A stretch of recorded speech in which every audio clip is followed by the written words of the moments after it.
Today's guest is Violetta Znorkowski.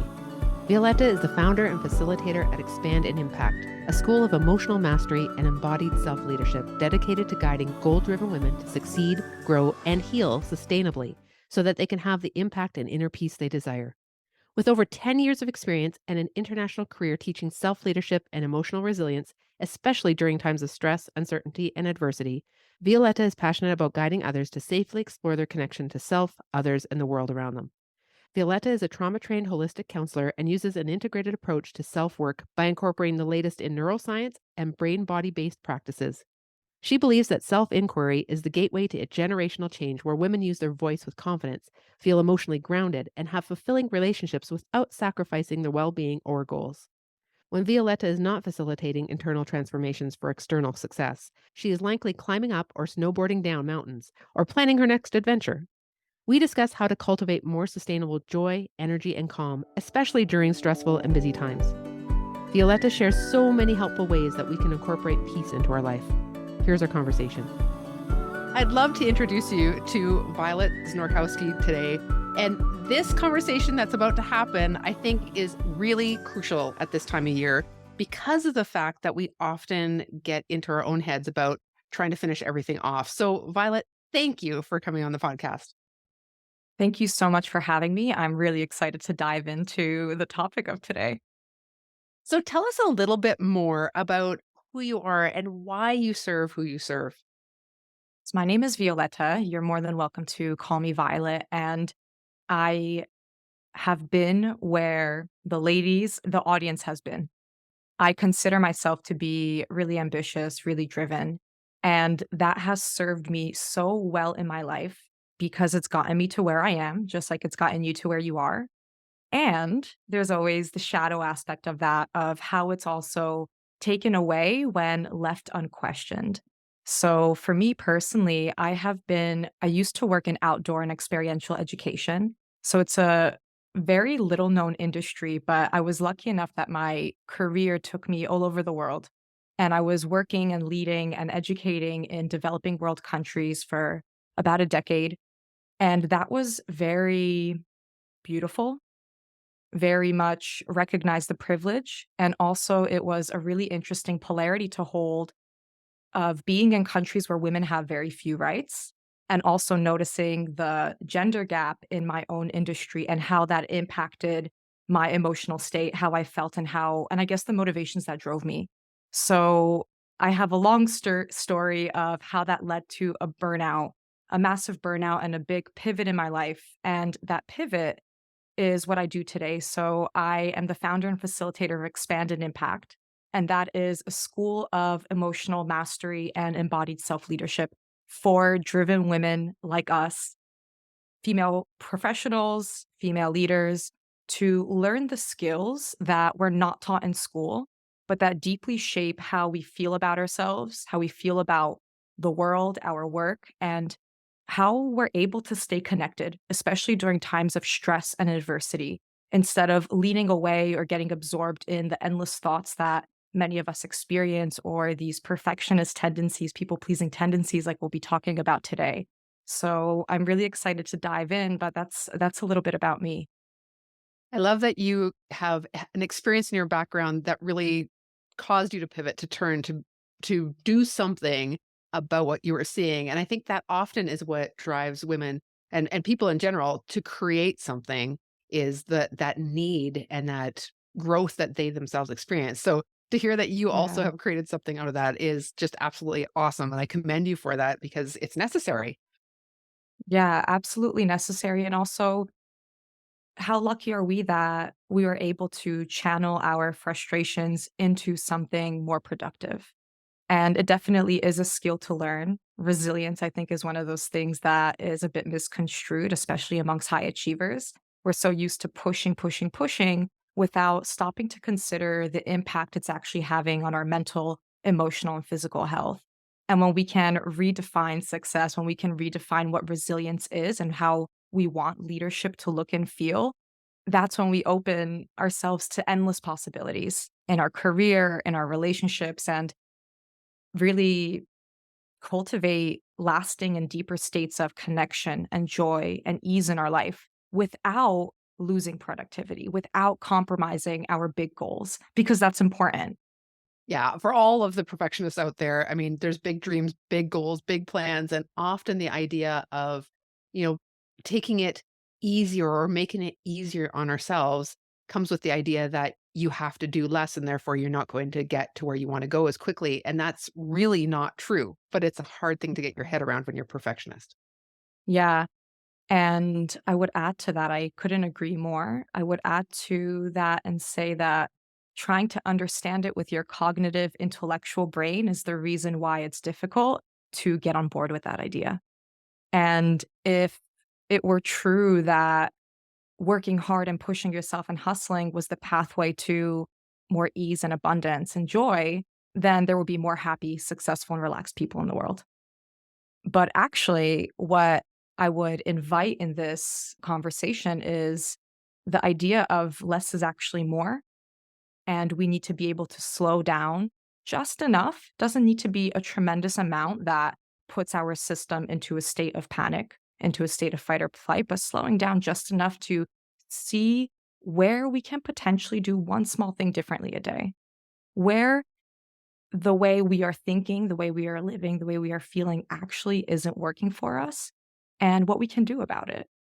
Because these deeper changes, the ones that really cultivate a lasting state, from my personal experience and my professional experience, is really moving your experience through your physical body and really sensing how your environment and how your internal state is impacting and driving you on a day-to-day basis, how it's motivating you, and really working with the subtleties of that. I think we get so caught up in our mind, and it's one of those things in society that's praised. It's like lead with your intellectual brain. How smart can you be? How productive can you be? And we tie our worth to it. We tie our worth to our productivity, but we can't fix the same solution. We can't like fix the same problem that was created with our thinking brain. We need to try a different way. I absolutely agree with you. And I've said this before, but I'd love to hear your take on it. Often, when we are doing our thing, we are on that Mhm. hamster wheel, we are doing the daily grind, whatever it is that we think are the tasks that we need to get done for the day to reach whatever that milestone is out there. But the reality is, if something is not what's serving us best or what's going to move us forward best, we can't see that unless we actually do slow down and take time out in order to reassess and evaluate. And I think Yep. often that's what we miss and then get ourselves into a state of frustration, burnout, stress, all of that. And, never really get out of the daily grind in order to take a better look at what things are really, really doing. Yeah, you said that you articulated that so beautifully, Dawn. And one of the things that I deeply work with and that I teach is working with the nervous system. And what that actually really deeply, like how it looks and impacts our life, how it impacts the quality of our thoughts, the quality of our emotional state. And one thing that I can say is when you're used to speed and chaos, when you're used to being busy, it feels like such a threat to slow down. So it makes complete sense why that would be really uncomfortable and why that may even feel really boring at times. And also, it is absolutely the key ingredient to be able to create any type of change in life, professionally, personally, at least from the experience and the perspective of the nervous system and the way our brain works and perceives the world. So I would say, with the idea of slowing down, we can do it in small doses. We can do it gently, slowly, and just to start to get curious about how we are experiencing the moment. And is it really working for us?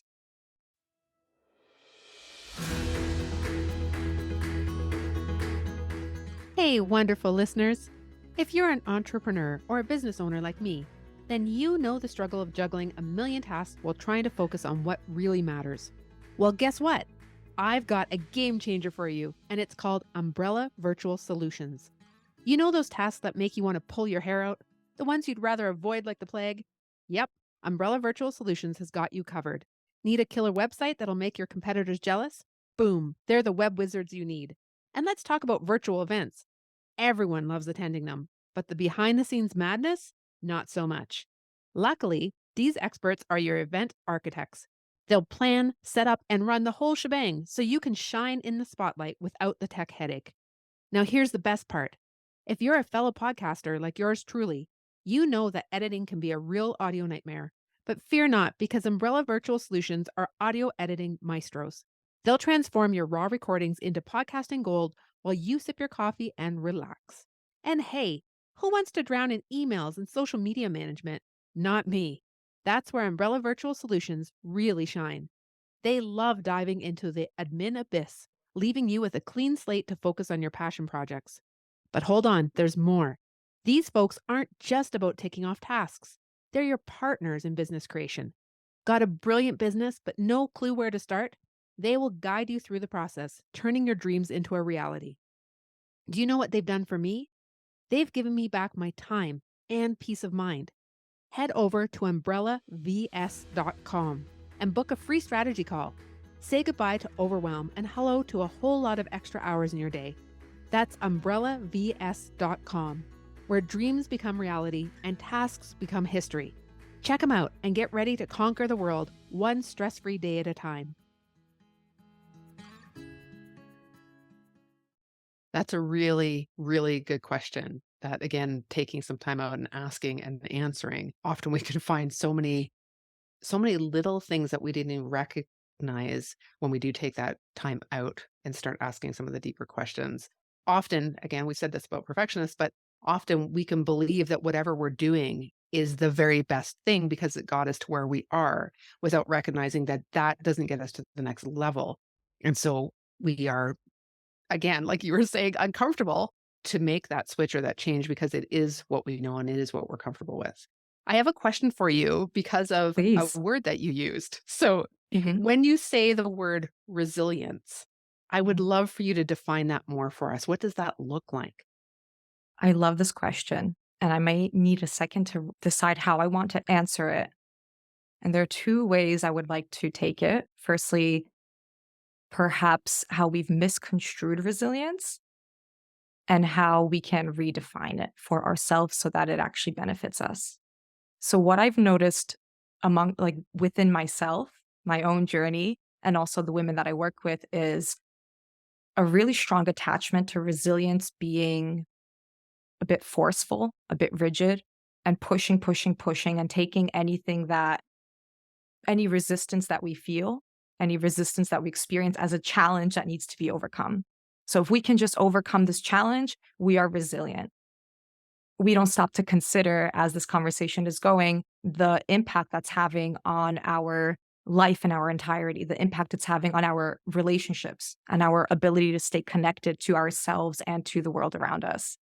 And so, without looking at how we are defining resilience, it's really hard to notice how it's impacting us. And for me, resilience has become completely different than what it used to be. Today, I define resilience as being able to process my experience and my emotions and allowing the whole spectrum of my human experience to exist. And also getting really honest with myself of when a resistance is a challenge that needs to be overcome and I need to push the edge of my comfort, push the edge of my comfort zone.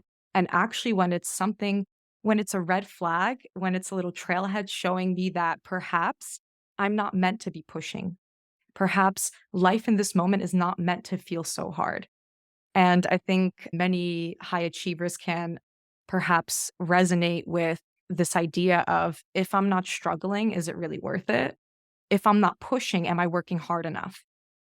And that is what, like, traditionally we perceive as resilience. Like, I'm resilient because I'm always pushing. I'm hustling. I'm working extremely hard. I'm exhausted at the end of the day. So I wear that as a badge of honor.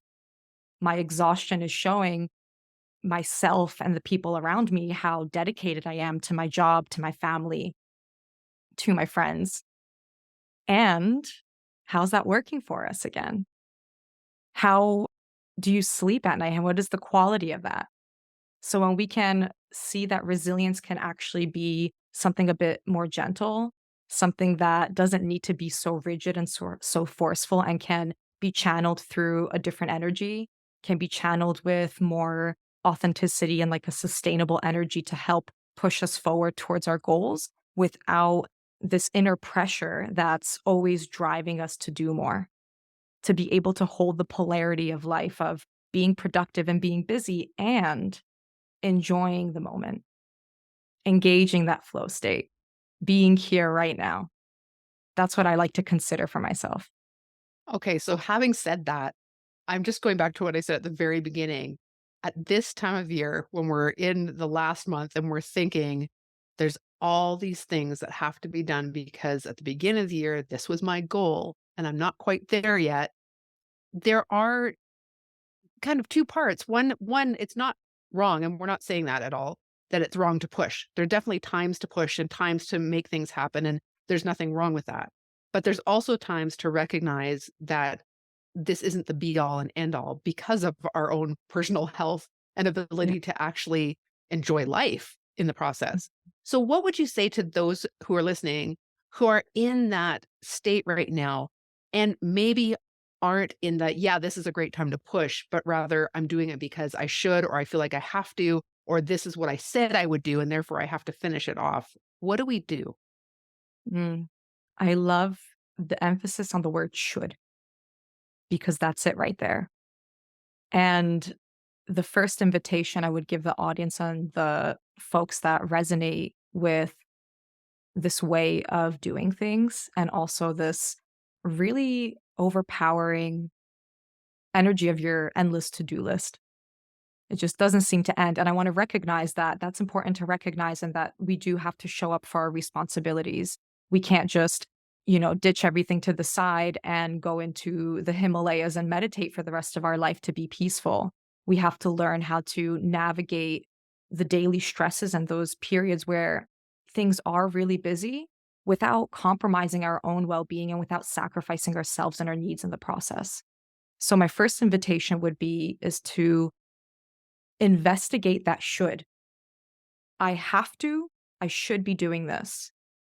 When did you first learn that? Who first told you that this is what you should be doing? And starting to notice how you react when you believe that. When you believe that you have to and you should be doing this, what happens? What happens in your mind and your thoughts? What happens in your body? What is your emotional state? And is that idea bringing stress or peace into your life in this moment? And I say this not to downplay the importance of showing up for your commitments. I say this because when we begin to question our motivations, something ironic happens that's actually the thing that frees us.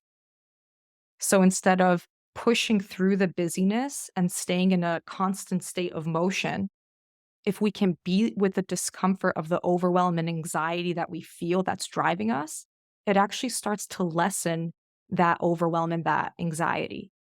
And one of the things that for some people, not everyone, depending how you operate, some people are more in their mind, some people are more in their feeling body. If you are someone that is more in your mind, questioning the should statements and then asking, what does it mean about me? What am I making it mean? If I'm not pushing, what does it mean? Because that is the root, that is the core story that's driving you, that is going to be the pathway to your freedom, your pathway to be able to make different choices in the moment so that you can bring all of your humanness into your life, so that you can consider all parts of your success, all of the things that are important and not just work. I like that you said to ask, what does this mean about me? I Mm, think often we don't, again, take the time to just ask those questions. And I can think of times when I was starting out in as an entrepreneur, just really thinking that because somebody else was doing it a certain way, that's how I had to do it. And again, wasn't until I really started to question, if I feel that, do I believe that I'm not good enough? I'm not as good as that person. I'm not. So it was asking those questions that started to reframe, how do I want my business to look and how do I want to work my day? So I love that you bring this up. I think that's such a good, just easy tool for us all to take and look at and maybe reassess where we're at. Another word that you used that I also mhm, think is interesting and almost I'm gonna say more for women, almost can have a feel of, "Oh, I'm not really that."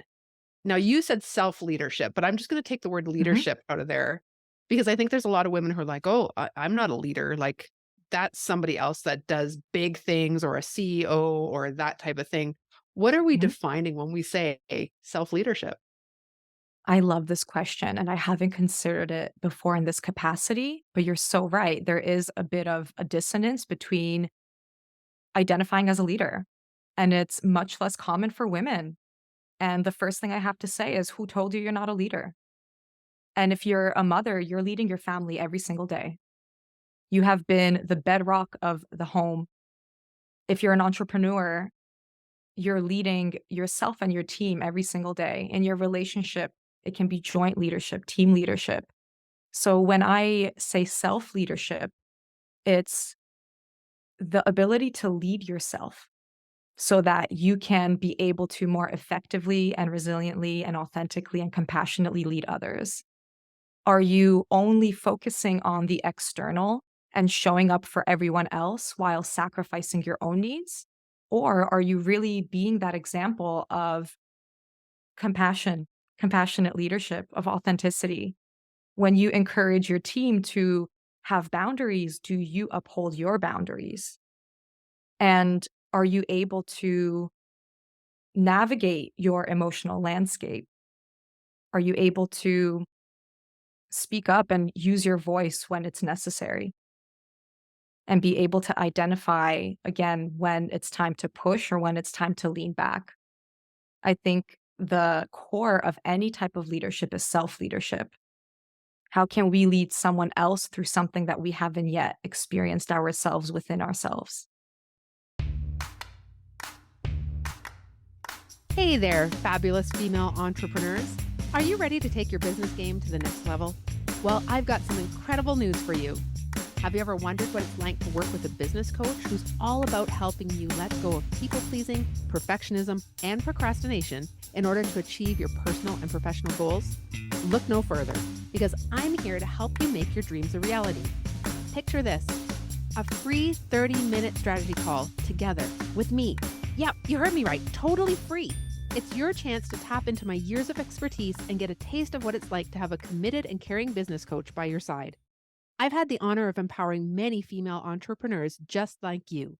Whether you're starting from scratch, feeling a bit stuck, or aiming for the stars, I know the ins and outs of turning ambitions into achievements. Imagine having a mentor who's been there, done that, and is genuinely invested in your success.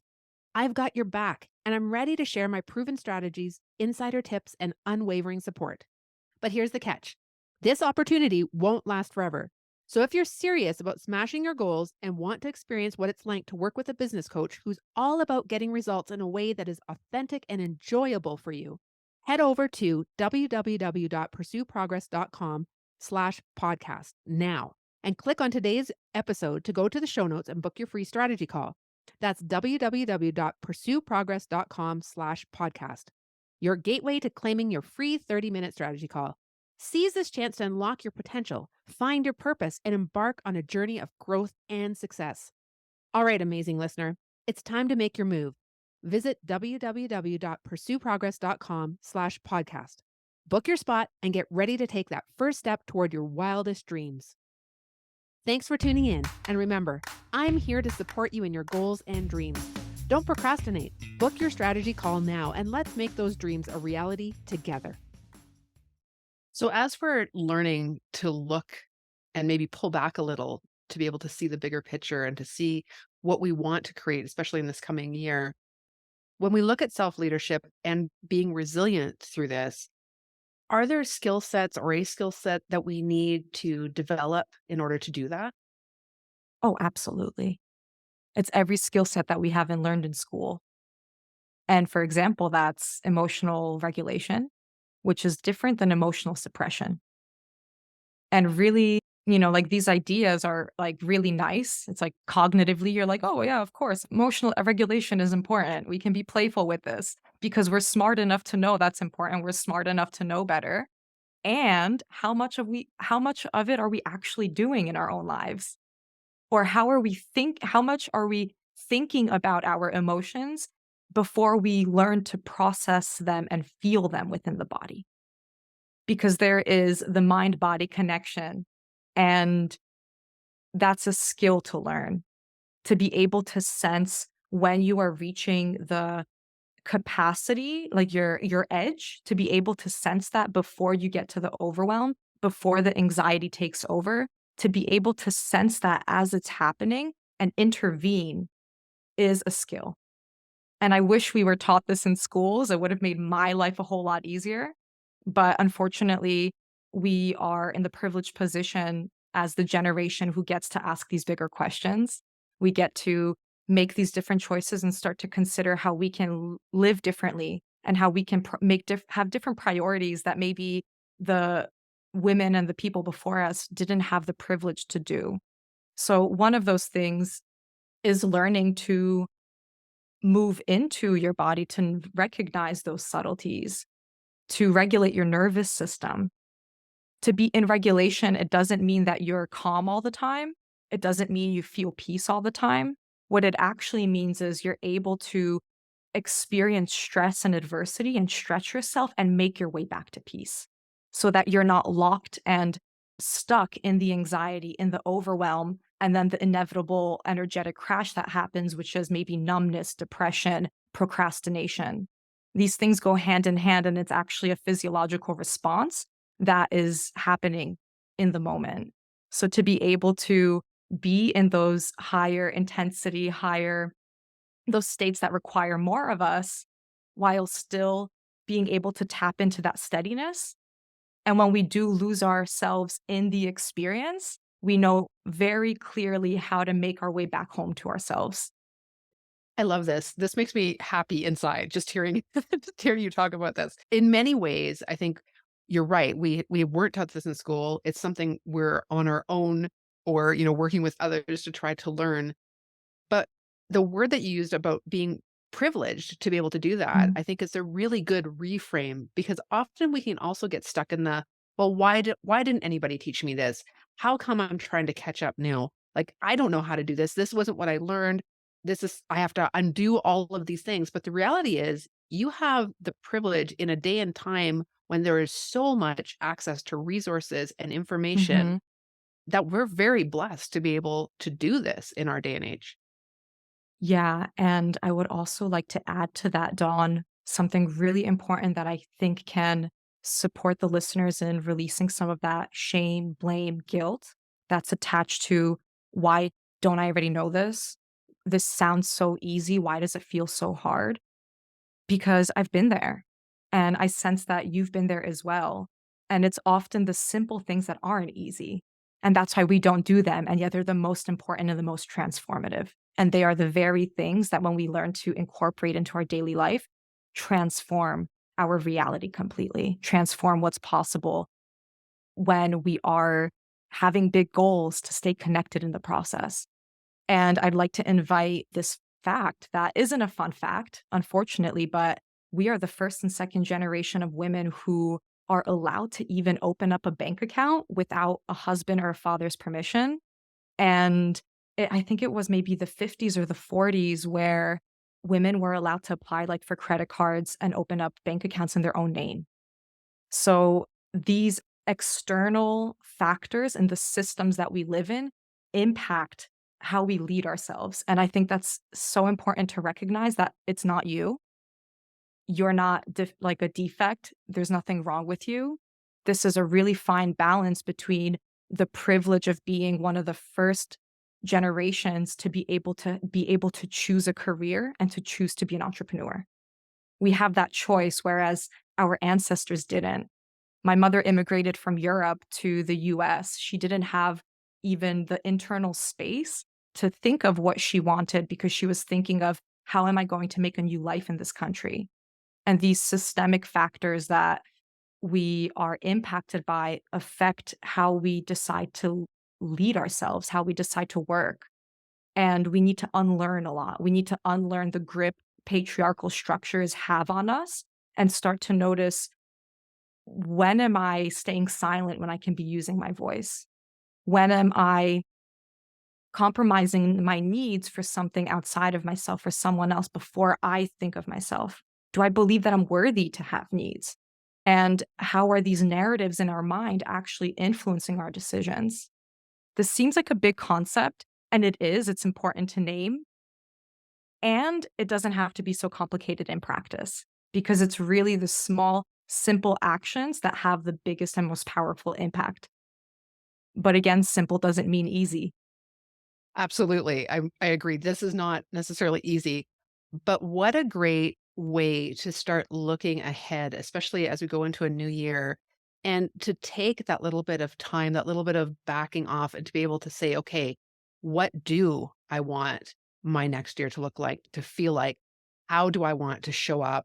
What is authentically the things that are going to bring me joy and peace and be able to be resilient through the stress and return to that state of peace. So I love that we get to talk about this as the year wraps up. One thing I want to ask you about is Please. what is the best place for people to find you and to get to know you better? Thank you for that invitation, Dawn. The best place is through Instagram, Expand and Impact. You can find me there on all the social media, or if you're on LinkedIn, then Violetta Znorkowski. You can also find me on LinkedIn or the company page Expand and Impact, and my own podcast, also Expand and Impact, where we discuss the intersection between personal development and gender equality and how you can create a successful life in all areas and honor your needs in the process and really level up your emotional well-being and your leadership. Thank you for that. I'm going to put all of that into the show notes. And also, there's a great freebie, which is a checklist that will help you unlock deeper states of calm, presence, and confidence so that you can thrive. So that will be there too in the link to it. Can you tell us a little bit about what that will do for us? Yes, I'm so excited to present this checklist because it is the missing piece that I found in any personal or professional development. And it will take you through simple action steps that you can do daily, depending on what you notice in your activation and your emotional state. So if you are, feeling overwhelm or anxiety, there's going to be very simple action steps that will support your state to come back into more balance, into a space where you feel that you have choice again. And there's like a separation between you and all of the noise and all of the responsibility. And also the opposite if you are on the lower end, which often happens when we are used to working on overdrive, we often experience a crashing period where we are exhausted, we are fatigued. Some of us enter a state of depression or a state of numbness. This is all very normal. And I want to say that if you experience this, this is 100% normal, it's 100% human. And this checklist will give you simple action steps to come back into a state of calm, peace, regulation, connection, where you can access confidence, creativity, curiosity, and start to make decisions from that space. Thank you so much for that. I think that is an amazing freebie, and you need to get into the show notes and download that. One thing I want to say here too is I ask every guest, Violetta, about the fact that we're all a work in progress, I guess is what I really want to say. Mhm. So we know that we haven't got it all figured out.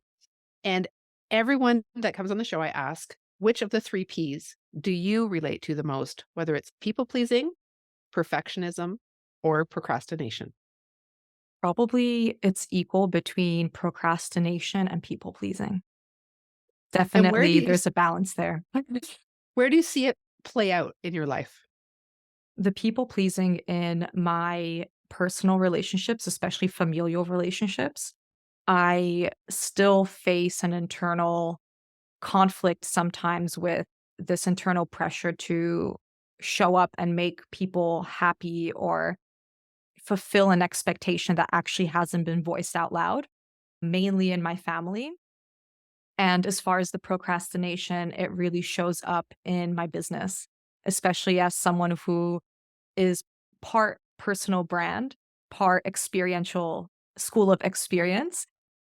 That visibility piece of really showing up, using my voice, and having my face plastered over the internet makes me procrastinate for sure because it's intimidating and there's still some work for me to do to be able to fully step into that role and into my knowledge and expertise.